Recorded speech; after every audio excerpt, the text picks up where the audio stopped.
What's up, everybody? Welcome to a Thirsty Thursday edition of Fourth and Go Philly 4 for 4 plus so much more here on the Heat Ratio Sports Network. I'm Dave Gluckman. This is Marc Tomasini.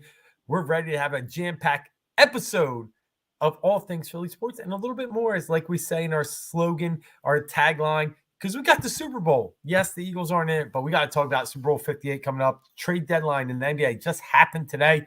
We'll go over that, all the moves, plus what's pertinent to the Sixers. I got a little piece of my heart stolen today.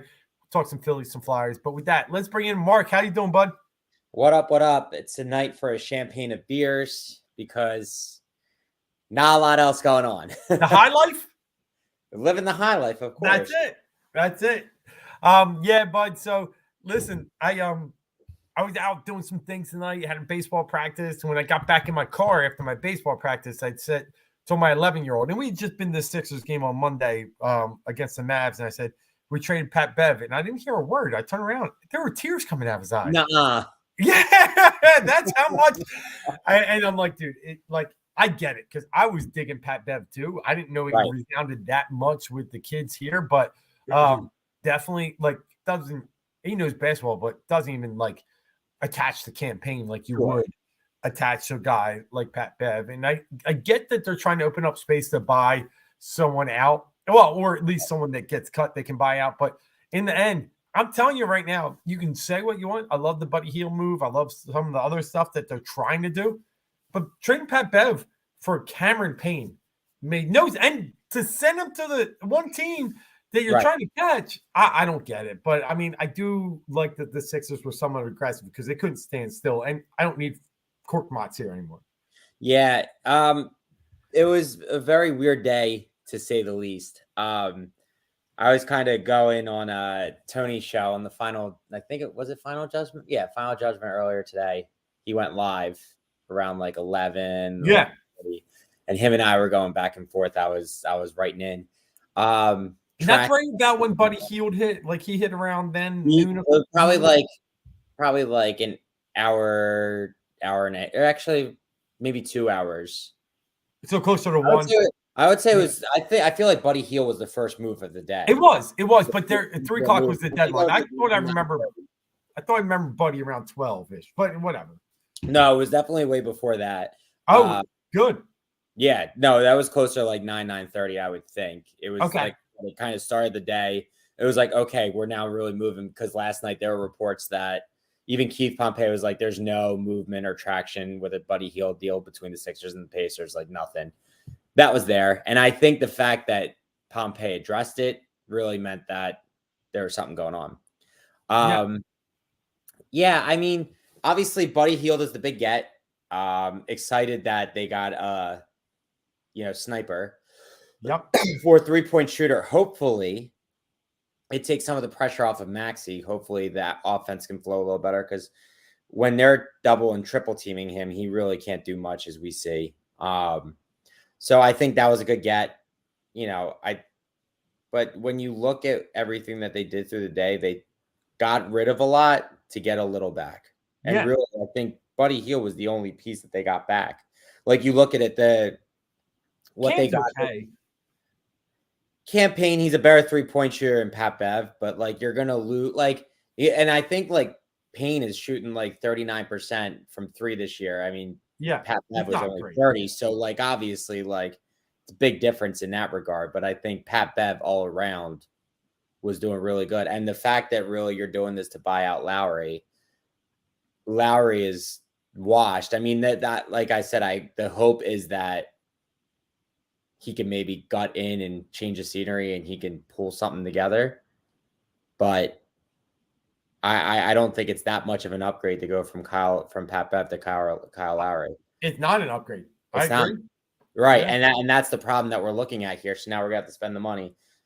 You look at it. So I think everybody has been doing what they gave up for what they returned. We got Buddy Hield. He's the only real positive thing. Campaign and a 2nd-round pick. We gave away 3 other 2nd-round picks. Marcus Morris. Yep. Who's been good. Who's been good. Korkmaz, Daniel House, Pat Bev. I feel like there might have been one other player. Oh, Jaden Springer. The whole day was just weird, and it started to look as they were buyers. They turned into sellers. They turned into we're trying. Like can't really say which way they were going with everything that happened today. No, I'm with you. And I like Heald, but the net doesn't seem like it met what was going out.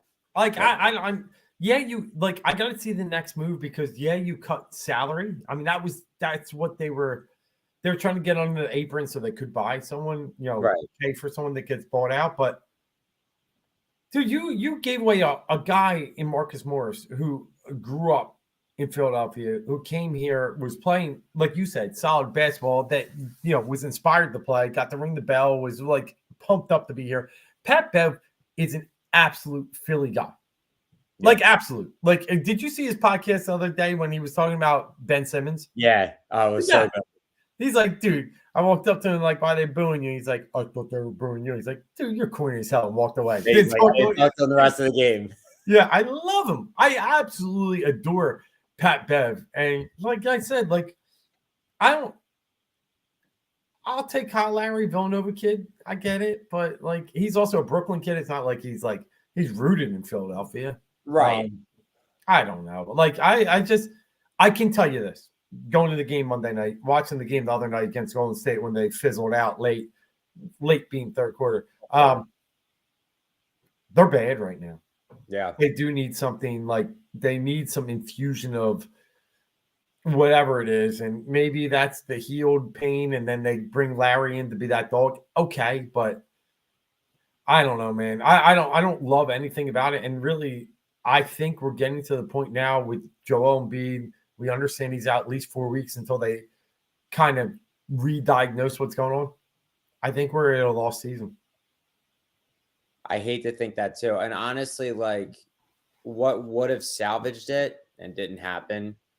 I think if they could have pulled the trigger for Andre Drummond, it's very weird what Chicago has been doing. It came out. They haven't made a trade in 30 months. Like, that team has been a dumpster fire for 2 years.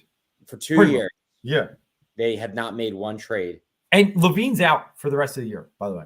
Because, I mean, he chose to be out since they were like, we're not trading you. Yeah. Like, it just makes no sense whatsoever. And Sixers couldn't get a deal done for Drummond. I think at least that would have solidified you. It's tough. It's tough. Between Paul Reed and Mo Bamba, they're not doing, like, obviously nobody's going to fill Embiid's production. That's just not going to happen. Right. But at the center position, they're just not getting anything. Paul Reed is good in short spurts. Mo Bamba's good 5-8 minutes a game. Like, you can't have those two guys be your bigs.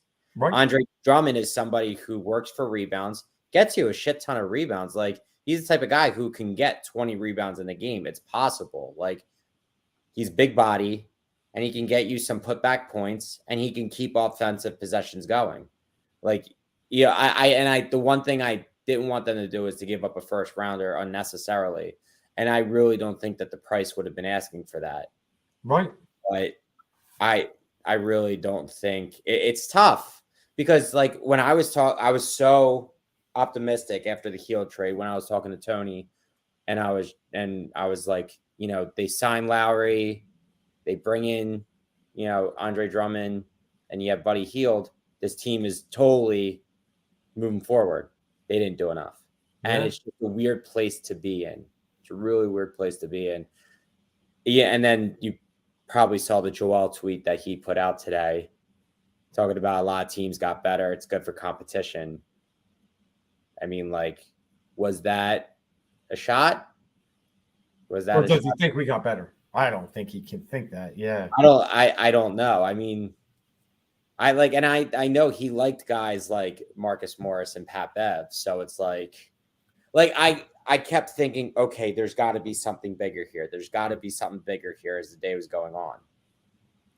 And then right at the very end, to trade Jaden Springer, who is a lockdown defender. Yeah. Oh, dude, he looked great against Luka. Work on his offense. Yeah. And to give him to Boston, so in like 2 years he can like blow it up in our face.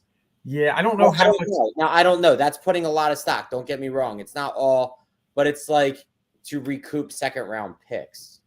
Yeah. Like the Pat Bev move was to bring in expiring contract for expiring contract and a second round pick. Jaden Springer, second round pick, just to recoup the second round picks that you gave up for Buddy Hield. If Buddy Hield was the only move, fine. I would have been fine with that. I felt like you unnecessarily gave up Pat Bev and Jaden Springer. And again, I'm not saying Jaden Springer is it.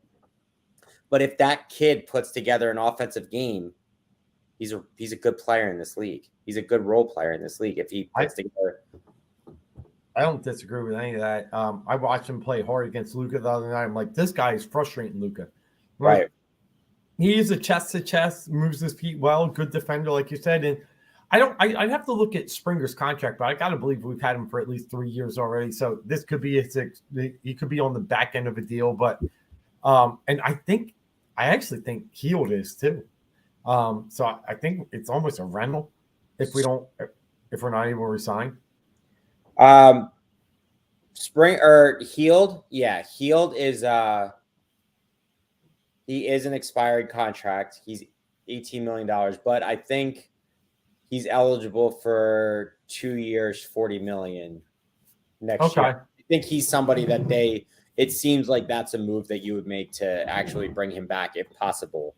Yeah, he's like your JJ Redick when you had that kind of deal. Right. They get another, sharpshooter. No, I mean, no, he was Jaden Springer was 21. Was his first year was in 2021. He becomes a restricted free agent in 25. Okay, so after next year. So they got him for 1 year. Right. So they have a club option. He has a club exercise option with Boston. And then after next year. So, I mean, he's not on a 1 year deal. You literally gave up somebody that you had brought in to develop for a second round pick. And he's like one of our pieces that I thought was worth a pawn in a bigger trade, not for a throwaway trade.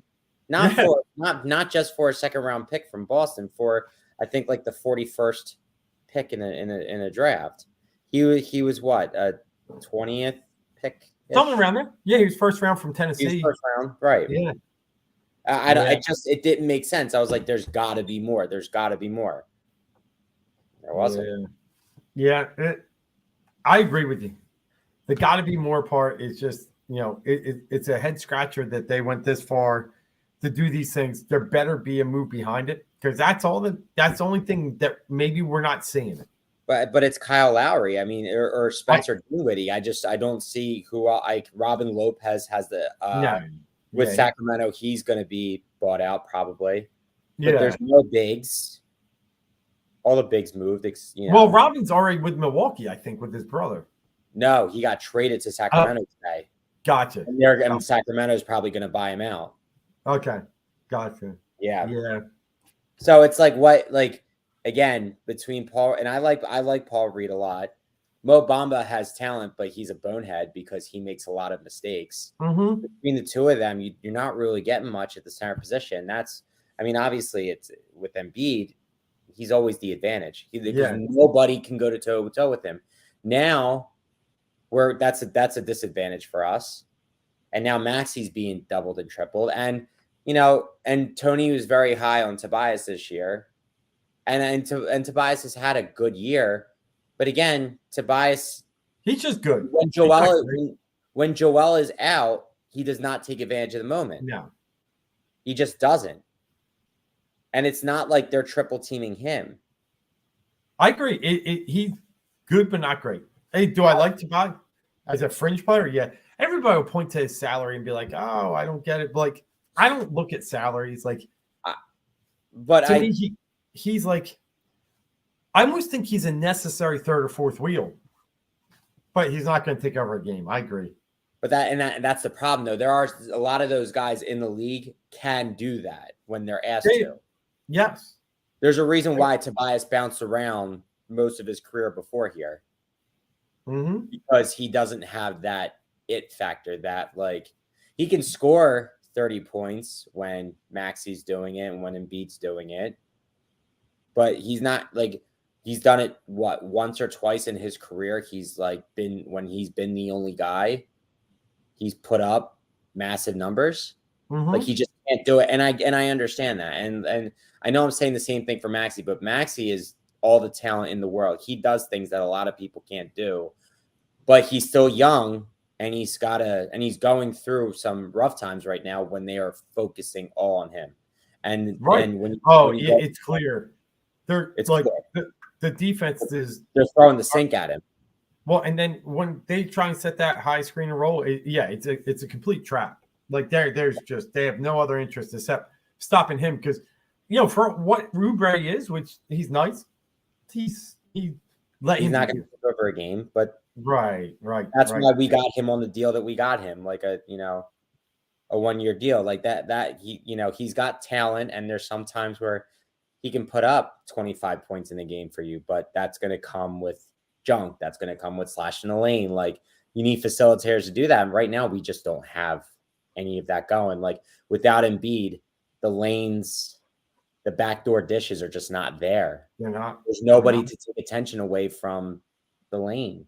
And they're going to make us shoot. And we shoot a 3-point at a low percentage. So the hope that bringing in, Buddy Hield's 41 or 39% shooting and Campaign's 39% shooting from beyond, the hope is that they're just going to be able to hit more threes. That's what they did.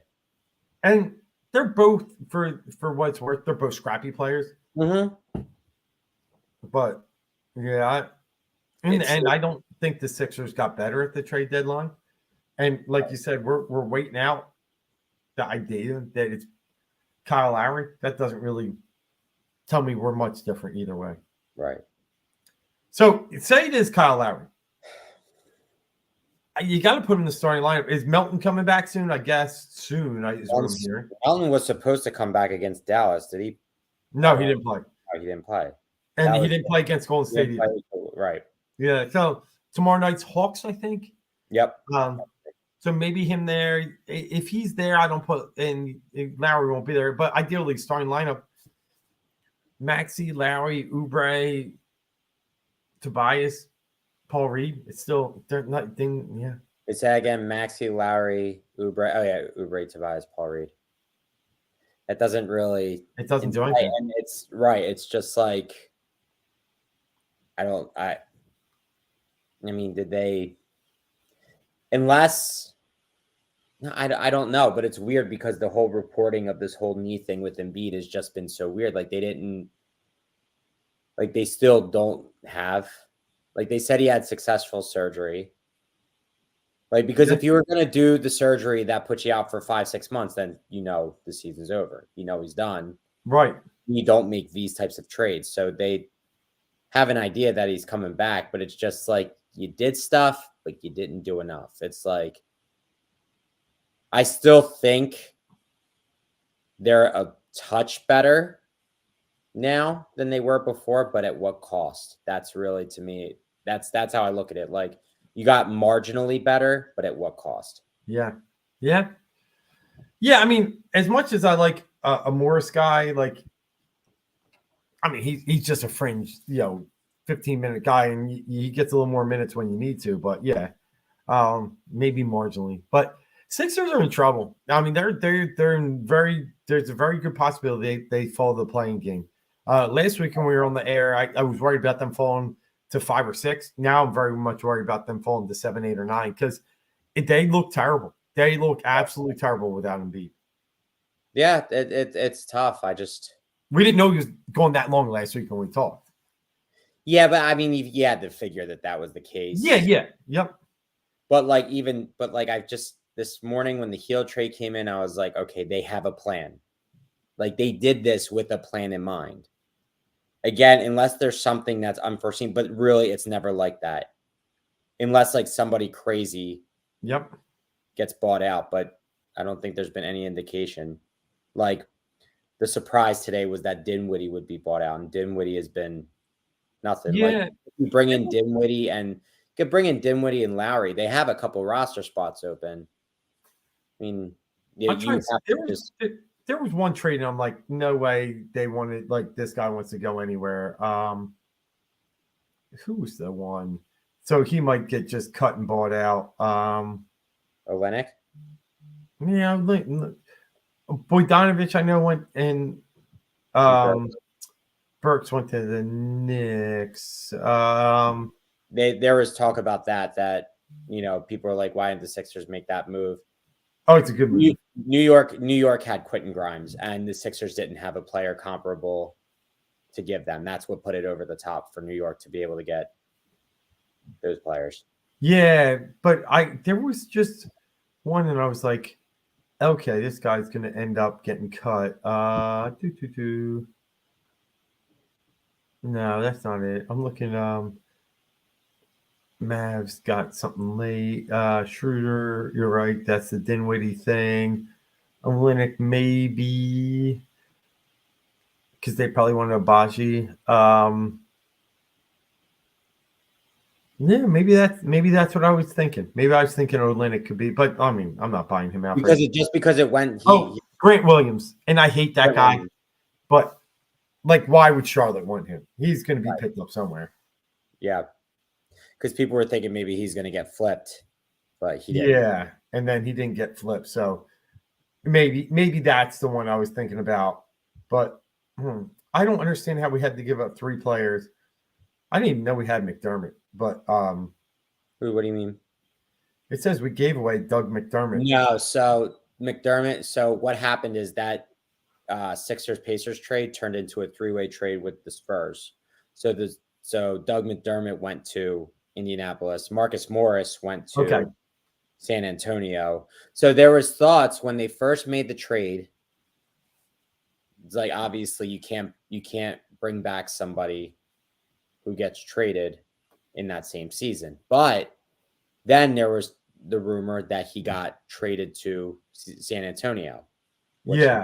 And he was a buyout candidate there. The rule is, since he got traded again, he could have been bought out by the Sixers, but they turned that into a three-team trade. Keith Smith, NBA, who's a Boston guy, he's a really good source. He was the one who was able to say, like, he said it, like 10, 11 o'clock this morning. He was like, you're going to see a bunch of trades. They're going to turn into three-team trades. So that was one. So I think it just counts as one move. It's not 2 transactions. Yeah. Yeah, it's looking like they're talking about ESPN's giving the Sixers a B for the Pat Bev trade just because it does free up the potential for Lowry or Dinwiddie. So those are the 2 names at the top of the deal. So, but I honestly thought that the Daniel House trade freed up space.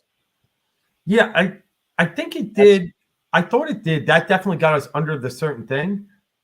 And Pat Bev was on a 1-year deal, so I'm with you. Like, I don't know what.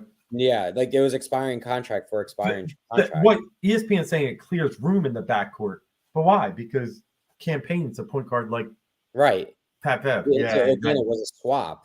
Yeah, I'm with you. I am with you there. I'm not sure what they're trying to say, but that's NBA talk for now. We got the All-Star game coming up next weekend, I think.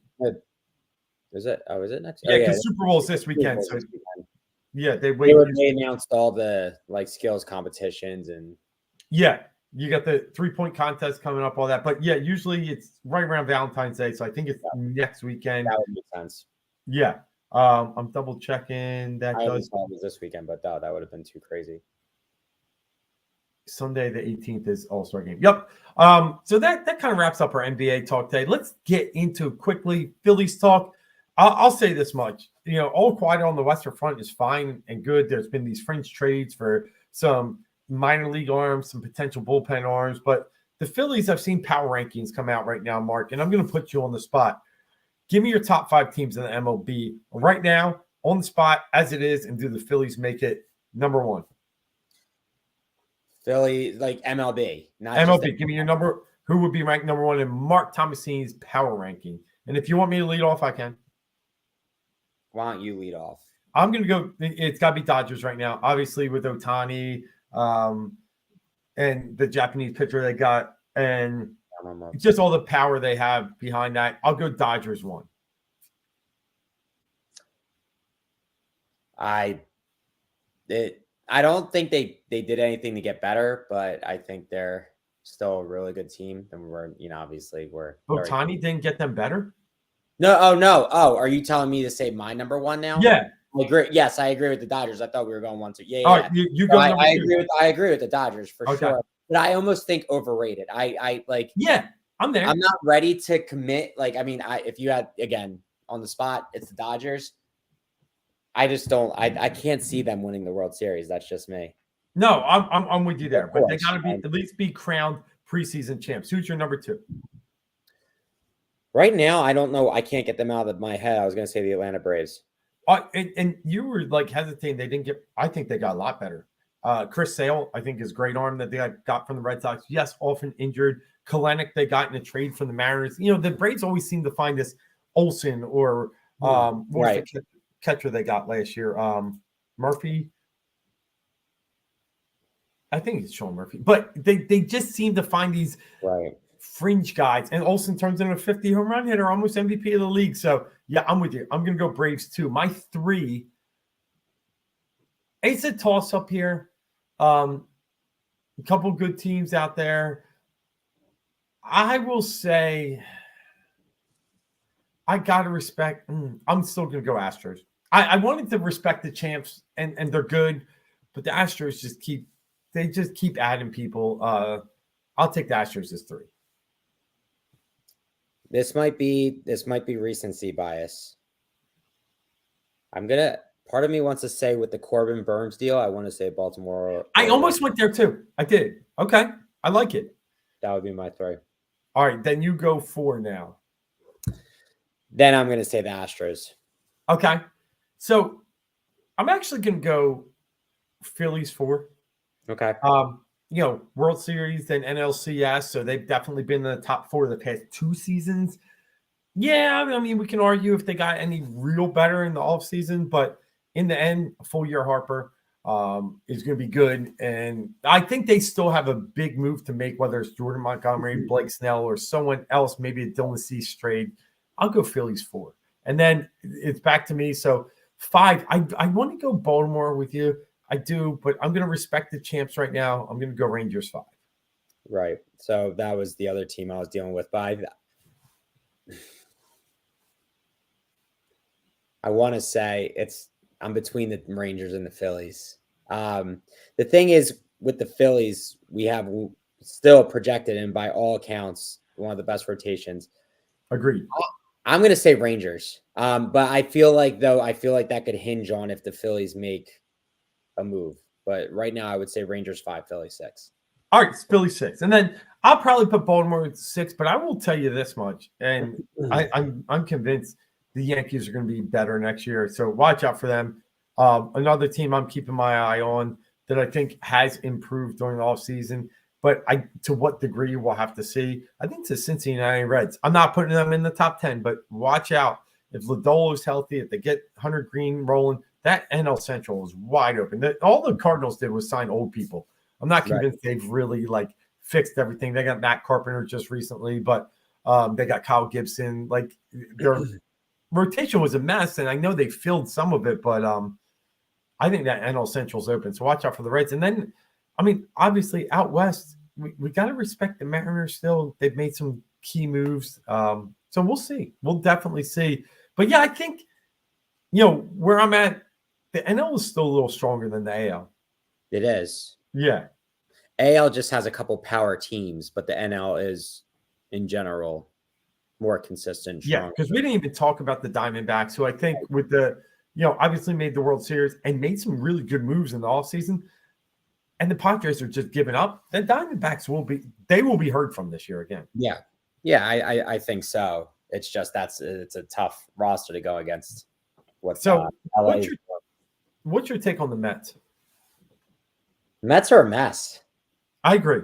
They're an absolute mess. I mean, Steve Cohen, he came in, Uncle Steve, he was going to, change everything. Things didn't go their way after 2 months, just kind of blew it all up. Now, they took a lot of chances on a lot of older guys. It just wasn't right fit, right place, right time. I think DeGrom leaving just kind of broke their backs.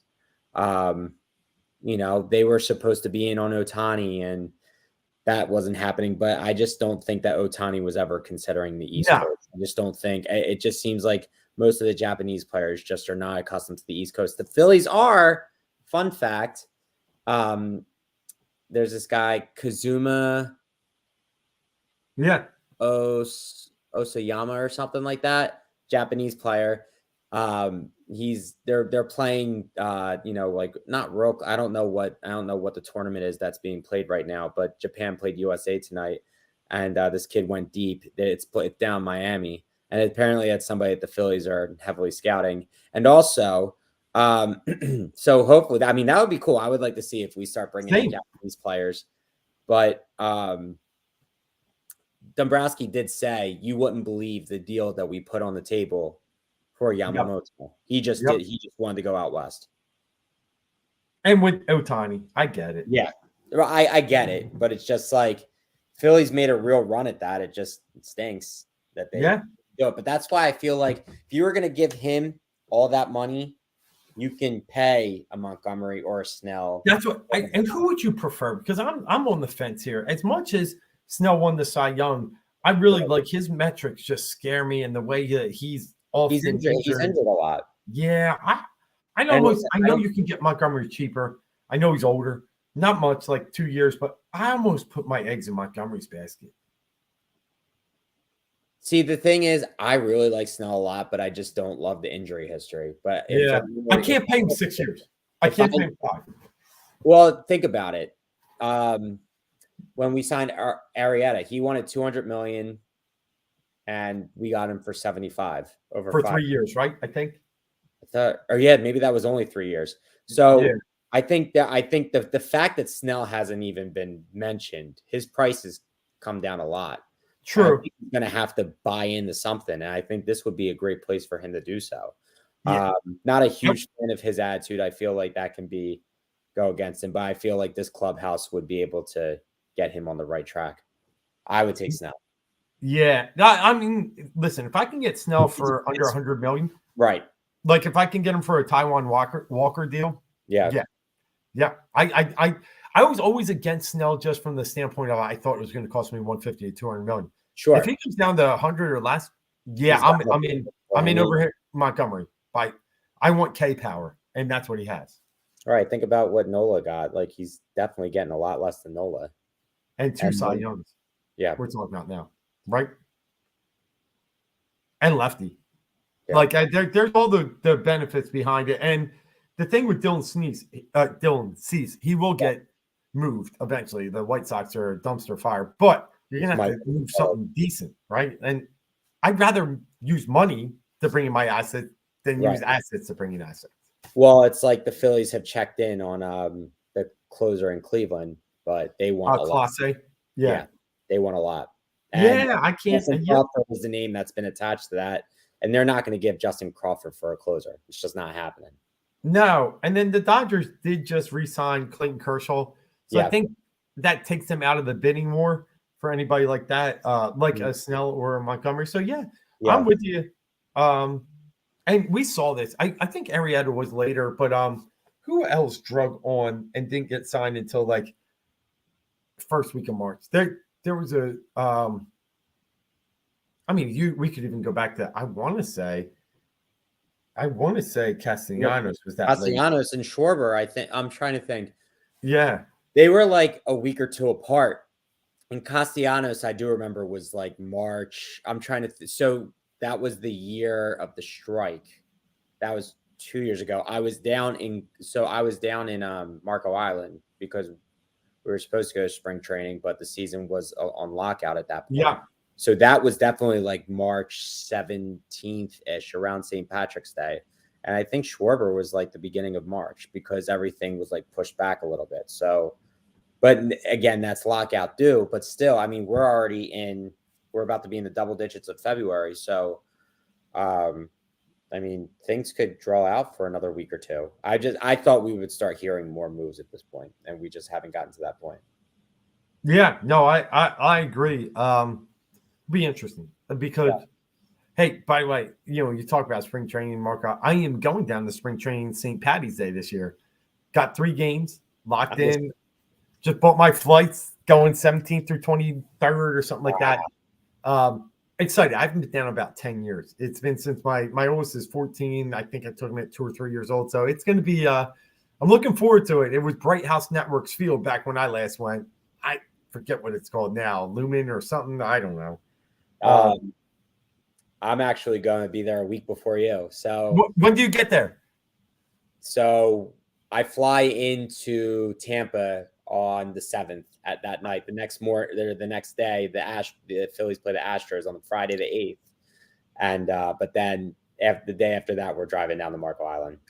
I'm actually going to fly out the 14th. My first game's the 17th. So, but if I find them playing, 14th, 15th, or I'm not the 14th. I won't be there early enough. 14th, 15th, or 16th, I might try and find them on the road. We'll see.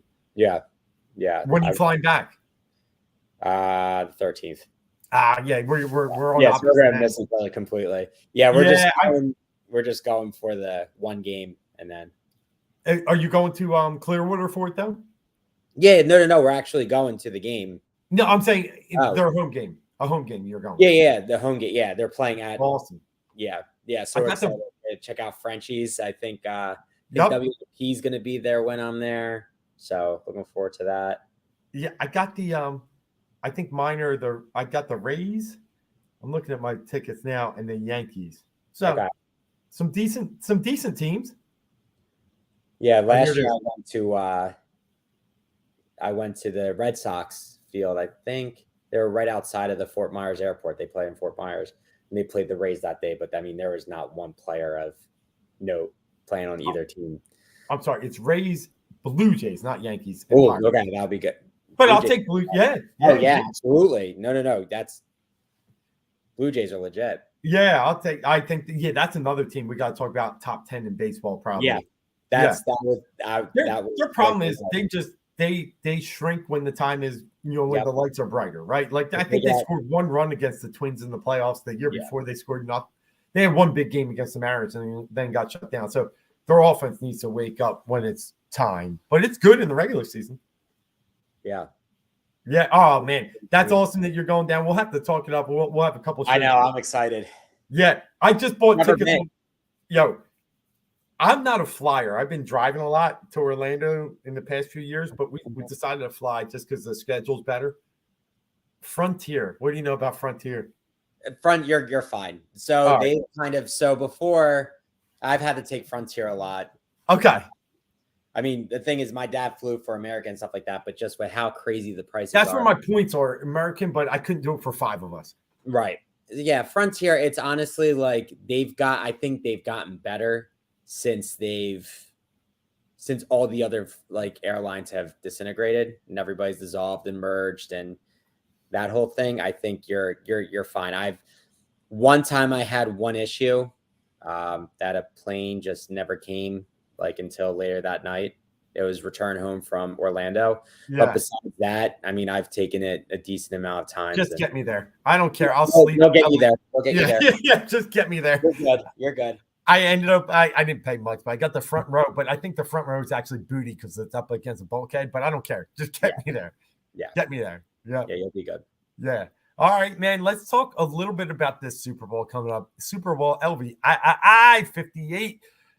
San Francisco 49ers, Kansas City Chiefs. Mark, I went on a show last week, and I was the only one that picked the San Francisco 49ers. Alluded to it earlier in our show last Thursday. And the more I see it, I got Ocho Cinco putting his whole life, and babies on the Chiefs. I see Dave Portnoy put $500K, Barstool CEO, on the Chiefs. Everywhere I look, Chiefs. Yet the point spread is going from 1.5 now to Niners -2. I still feel resounded, and I still want to sit firmly on this poll. The San Francisco 49ers are winning the Super Bowl. I'm just not sure I like it. But that's where I'm leaning, and I'm going to say out loud and proud, like they shouldn't be here. The Packers had them. The Lions had them. And they're living like a cat on 9 lives. And I think that is something to be said with the 49ers right now.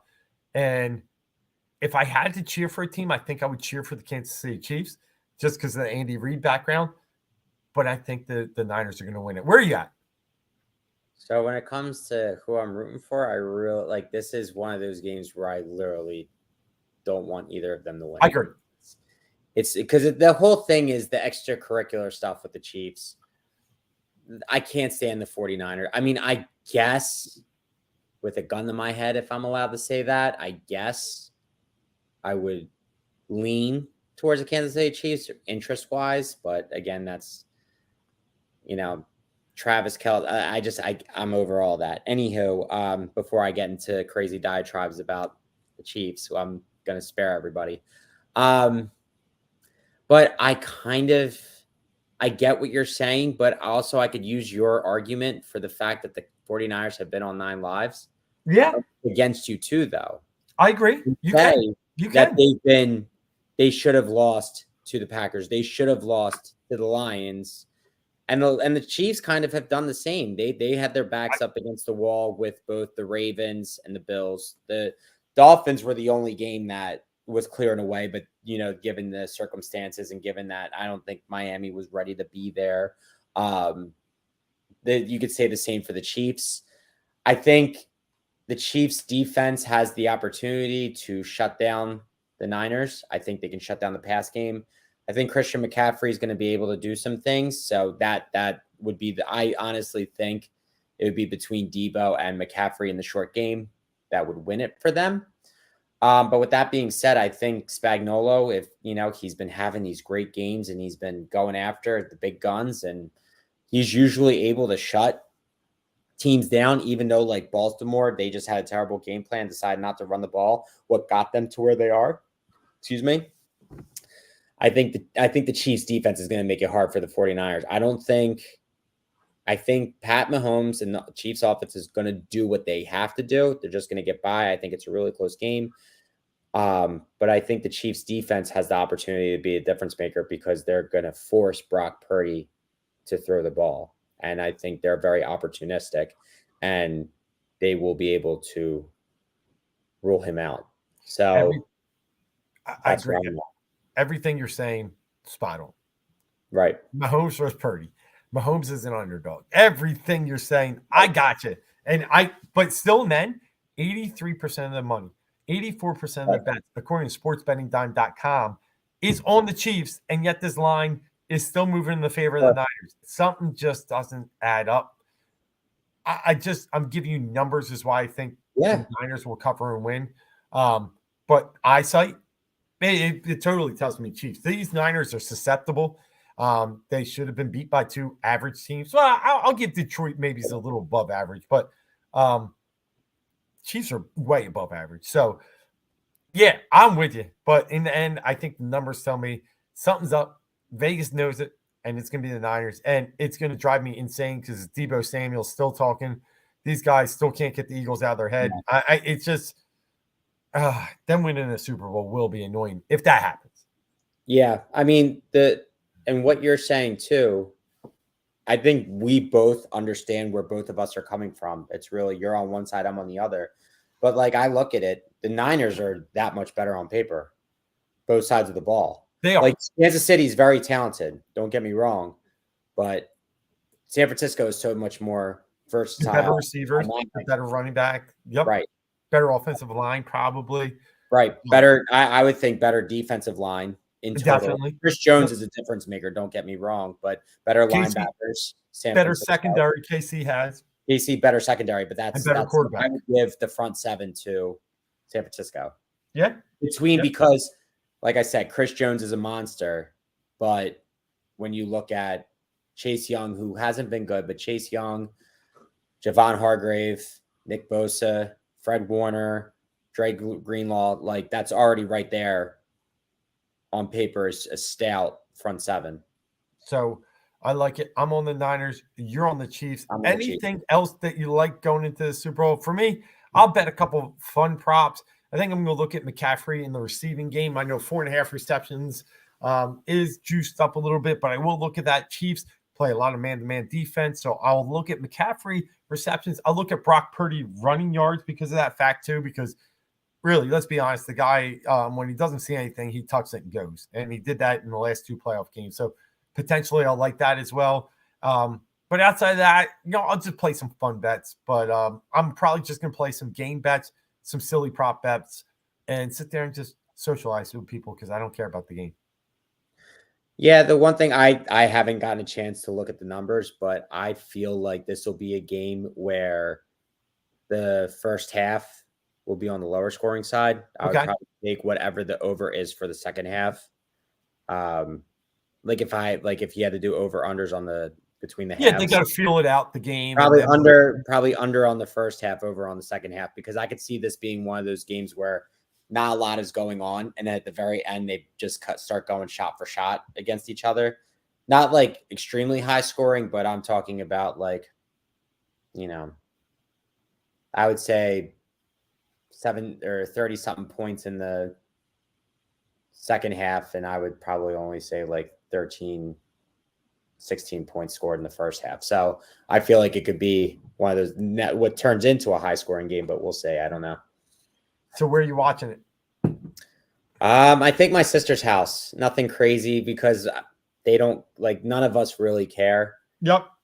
About it. It's just we're just going to use it to an opportunity to eat, drink, and just have the game on kind of in the background. I watched the Eagles game there last year.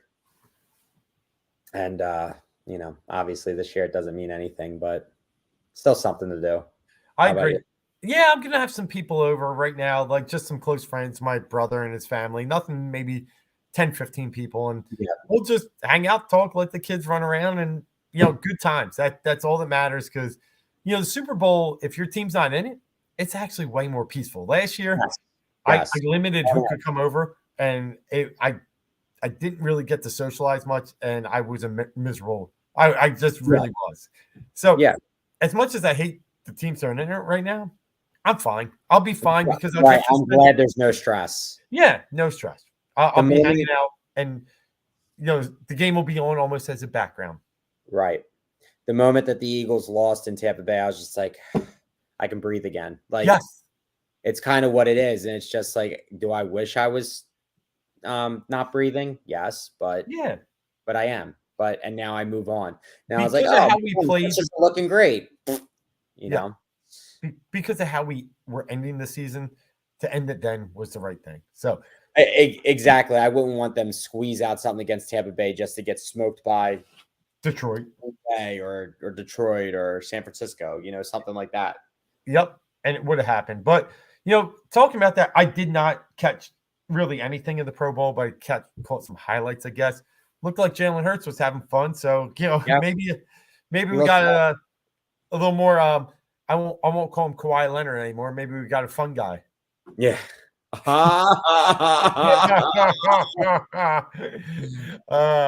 He had a smile on his face a couple of times. Oh, wonderful. So wonderful. But the interesting part coming out of the Pro Bowl, and I'm sure you caught this, was a couple of fans yelling at Jason Kelce, telling him, don't go. It's not time. I'll hate football. And he's like, yeah, I don't think you're going to hate football or something of that sense. He said, they're like, don't go. He's like, I'm going to try not to. Yeah. I think, and Travis keeps talking it up too. Like, dude, he's got more in him. And I don't know, maybe he's re-energized by, the fact that the offense is now under, capable hands and the defense is really under, some veteran leadership from the headset perspective. So maybe that has given him hope that he doesn't want to end it the way it ended. And you know what? I was actually comfortable moving on, even though he did play at an all-pro caliber level and deserved that nod. But I was okay because Cam Jurgens and some other people will be fine. But he can still play guard then. And I think one more year I'm on board with. What about you? Yeah, I mean, look, I'm 38. I think. Take what? I think he's 38, something like that. No. He's 36. 36. Okay, yeah. 36. No, I'm fine with him returning. Here's an unpopular take. I've gotten too much Jason Kelce over the last while. It's probably Travis. It's because of Taylor Swift. I could go on a long ass diatribe about, but again, I'm going to spare you. But it's just been over the top, and it's going to, again, unpopular, but the crying thing, It's going to be the last thing. Schefter puts out that he's retiring. It's just enough is enough. Like, I understand he has the right to make a decision. I understand that he's earned that, but it's been the mix of him being in everybody's face. He's been everywhere to where it's like, dude, you know whether you're retiring or you're coming back. Like, it's like he's doing a lot of the theatric stuff, and to me, I see through it, and I'm just kind of over it. If he's going to play, great. I'm glad because I know he's an all-pro center, and I love that he's an all-pro center for us, and he's given us his best, and I appreciate him for all that. It start everything else, the extracurricular. I'm the old man, get off my front yard, but it's enough for me. I hear you. The only thing like, you can't announce it now while your brother's in the Super Bowl. That's the only thing to say. I get that, but he could have handled. Like, I know it was emotional, and I know, well, like the popularity that he's gotten garnered throughout this year, and with everything going on, like, the cameras are going to be on you. You're going up. You're hysterically crying. You're going to your family. It's like, I'm just going to come back, and it's like, the Eagles have to make a plan about what they're going to do. Are they moving Cam Jurgens over there? Do they have to go out and get a right guard?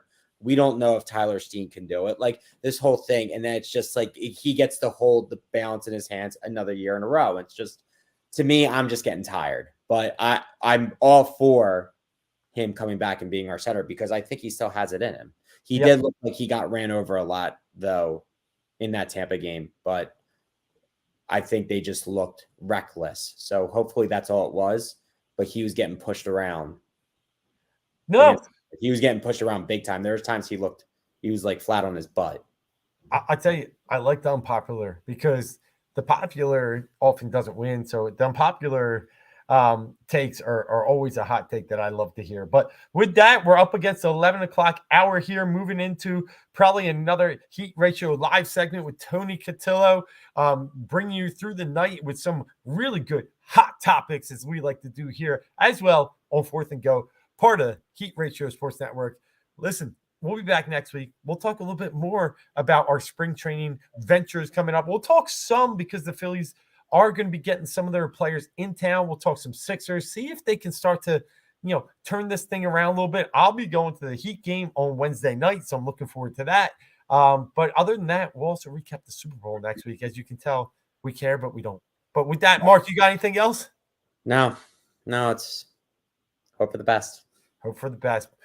That's all we can do, especially right now after we lost our boy Pat Bev. But hopefully the Sixers do start to turn things around, and we see a little bit more on the Eagles front as once the Super Bowl ends, we get into some hot and heavy NFL free agency season, which Mark and I break down and love doing it. So until next week, Jackson just won MVP, by the way. Who did? Lamar Jackson. Yeah, rightfully so. I'm good with that. I had a ticket for 18-1 early in the season, so I'm happy with that. I had him and Hurts were my two that I thought would get it. So good stuff there. But until next Thursday, we'll be back again here, 10 o'clock, Heat Ratio, Sports Network, YouTube, Twitter. Follow us wherever you can. Give us a comment, give us a like. It goes a long way. Until then, I'm Dave. That's Mark. See you next week.